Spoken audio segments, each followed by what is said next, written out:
Bismillahirrahmanirrahim. Assalamualaikum warahmatullahi wabarakatuh.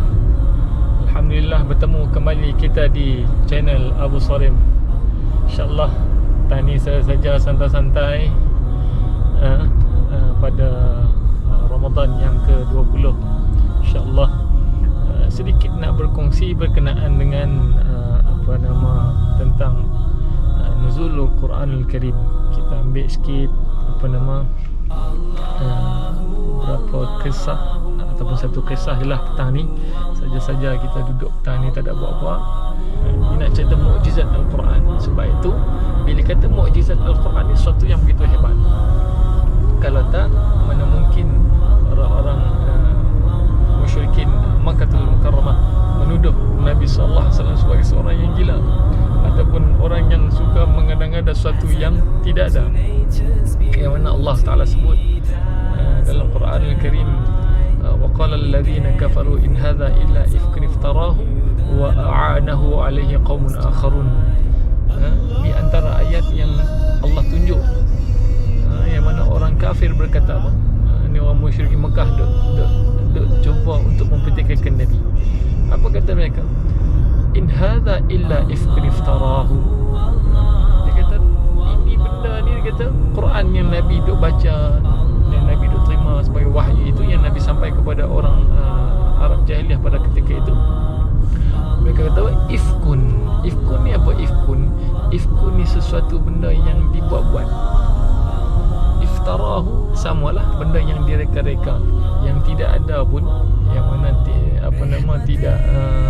tidak ada bukti yang kuat untuk menyatakan benda itu memang ada pada memang boleh dibuat oleh manusia pada waktu itu. Jadi tidak masuk akal dan tidak boleh diterima oleh musyrikin jahiliah pada waktu itu. Jadi mereka dok kata kat Nabi, apa mereka kata kat Nabi? Ifkun iftarahu wa a'anahu alaihi qaumun akharun. Dan mereka kata pula kat Nabi apa?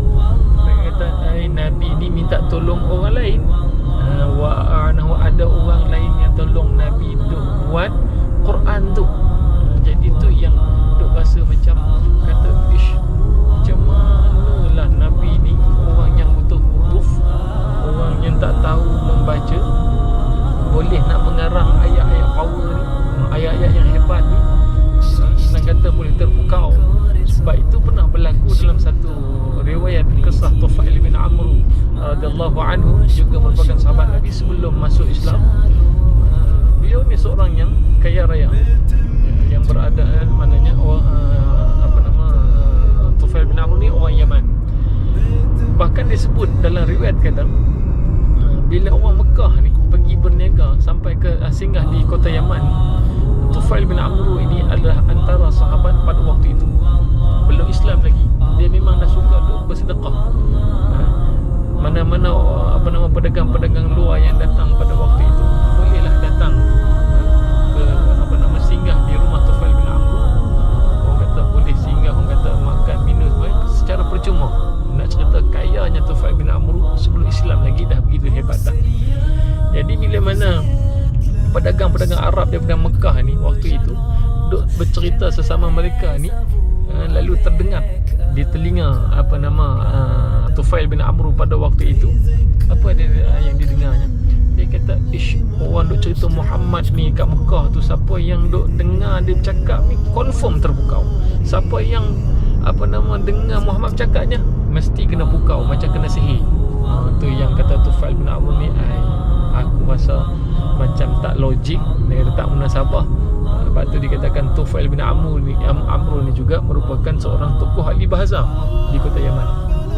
Jadi beliau pun seolah-olah berasa macam confused, sangsi, betul juga. Dia kata betul ke Muhammad ni orang yang sampai tahap hebat sangat bercakap ni, nak pergi, orang kata bila duduk dengar tu mesti terpukau. Lalu dia pun ambil keputusan, saya ringkaskan cerita, dia pergi ke Mekah untuk mendengar sendiri apakah benar Muhammad Nabi sallallahu alaihi wasallam ini seorang yang begitu hebat dalam berkata-kata. Dia pun pergi ke Mekah, Tufail bin Amr pergi Mekah. Bila Tufail bin Amr pergi ke Mekah waktu itu, sampai di Mekah, lalu dia ternampak satu susuk tubuh yang sedang duduk di hadapan Ka'batullahil Haram. Bila dia tengok Nabi sedang solat di hadapan Kaabah pada waktu itu, dan ditunggu je Nabi waktu itu. Bila Nabi selesai menunaikan solat pada waktu itu, Nabi pun bangkit dan Nabi pun bergerak balik ke rumah. Bila Nabi bergerak balik ke rumah, Tufail bin Amr pun ikut je Nabi. Ikut je Nabi pergi ke mana, sampai ke rumah Nabi sallallahu alaihi wasallam. Nabi sebenarnya perasan dah ada orang yang berikut Nabi di belakang.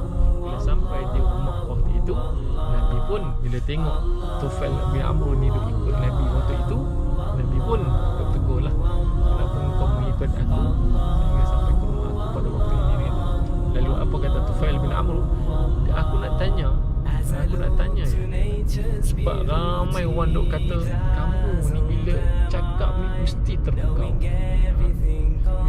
Bila engkau berkata-kata, membaca satu baca syair ni, semua orang akan terpukau. Boleh tak engkau membacakan satu syair itu untuk aku? Saya kata, Tufail bin Amr ni ahli bahasa, orang yang hebat. Lalu apa yang berlaku?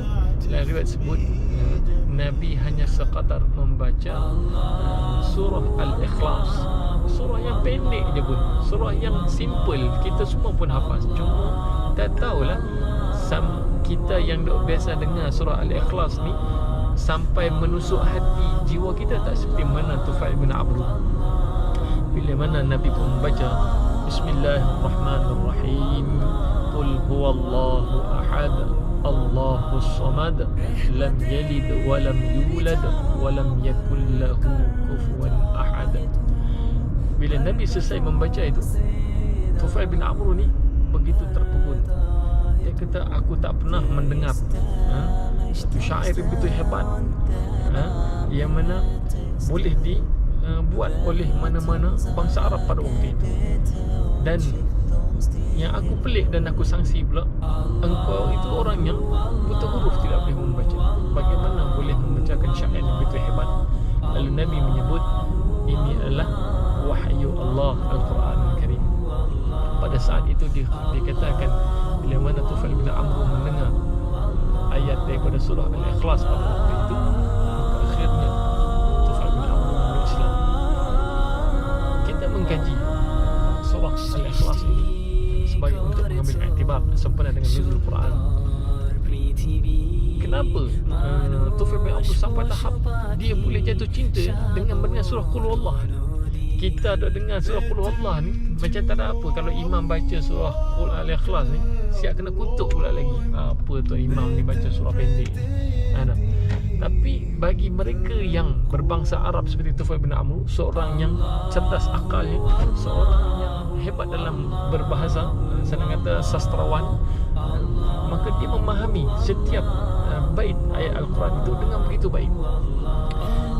Kita ambil satu kelebihan mukjizat daripada ayat surah Al-Ikhlas ini, yang mana surah Al-Ikhlas ini kalau kita lihat kaji dari sudut ijazul nutqi, dari segi mukjizat penyebutan ayat-ayat ataupun huruf, setiap huruf ayat Al-Quran itu, kalau kita perasanlah selama kita dah baca surah Qul Huwallah ini, rupa-rupanya surah Qul Huwallah ini, lidah kita bila menyebut membaca surah ini, lidah kita semuanya, hujung lidah kita akan terjungkit naik ke atas. Kalau tuan-tuan tak perasan, cuba tuan-tuan buat, baca, cuba tengok di mana kedudukan hujung lidah kita setiap kali kita menyebut huruf itu. Qul, setiap kali kita menyebut kalimah, bukan huruf, kalimah. Qul huwallahu ahad, Allahus samad, lam yalid wa lam yulad wa lam yakul lahu kufuwan ahad. Okey. Jadi lidah kita duk kita kata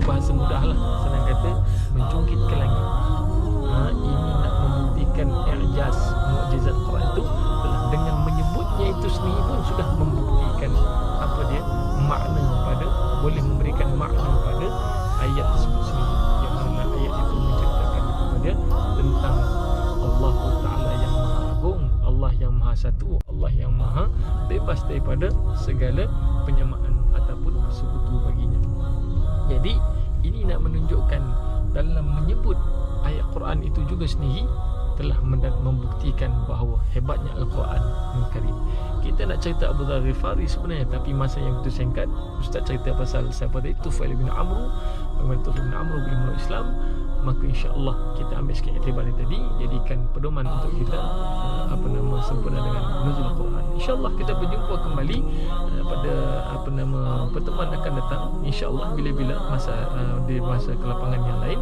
Dan insya-Allah selamat berbuka puasa. Aku lihat qauli hadza, astaghfirullahalazim. Assalamualaikum warahmatullahi wabarakatuh.